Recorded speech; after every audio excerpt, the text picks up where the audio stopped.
I was driving by the grocery store yesterday and I saw employees, it looked like they were protesting, and I read their signs, and the sign said, "Stop patronizing 𝗠𝗃 employees."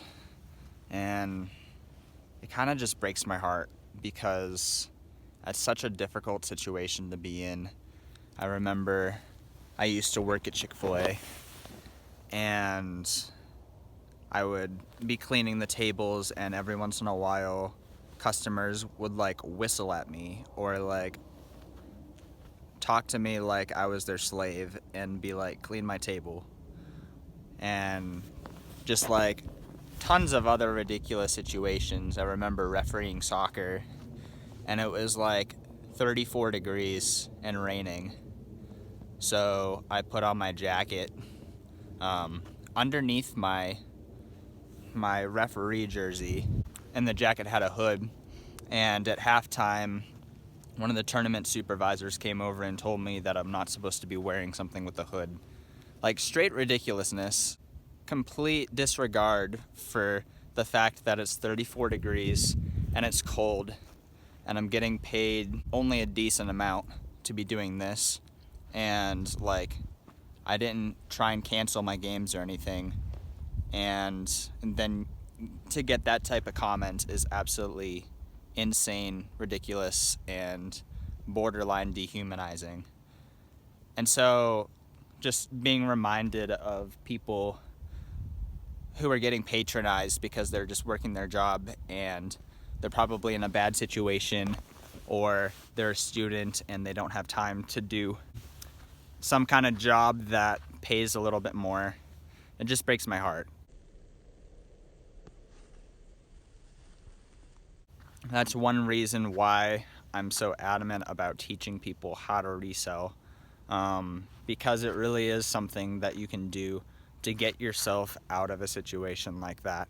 And it takes a lot of work. It takes staying in that job for 6 months, 9 months, until you actually know what you're doing, until you're actually making enough money to replace shifts and replace income. A lot more is possible than working the job that you're working at and then getting the job that you were wanting to get after you're done with school. There's a lot more that can be done than that, and if that's what you're happy with and that's what you want, that's really cool.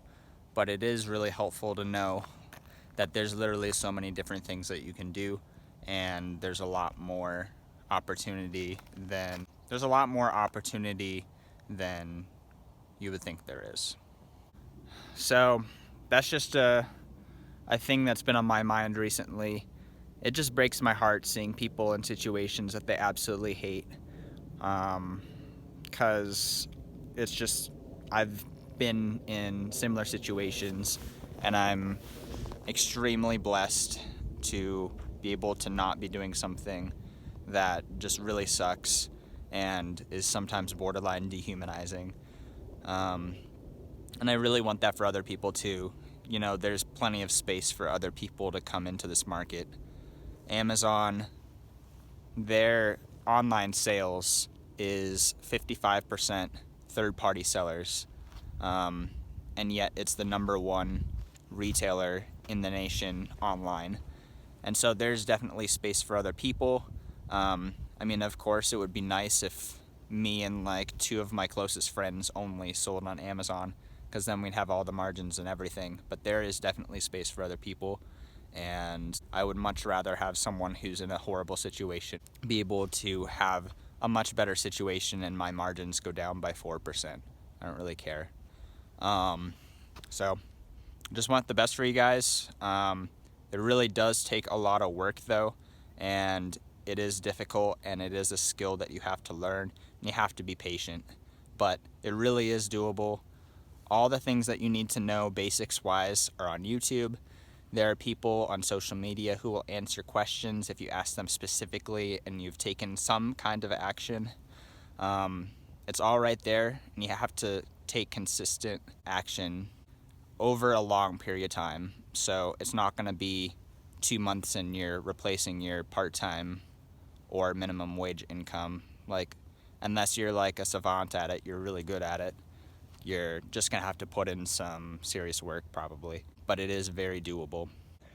A word of caution though, at the very beginning, maybe stay away from something like private label or wholesale, because it requires more capital and it's more skill intensive, and so the success rate of a beginner doing that type of model is probably going to be a lot lower than if you were to do something like Amazon FBA books or retail arbitrage or online arbitrage, either going into stores and buying things and selling them on Amazon, or buying them online and selling them to Amazon.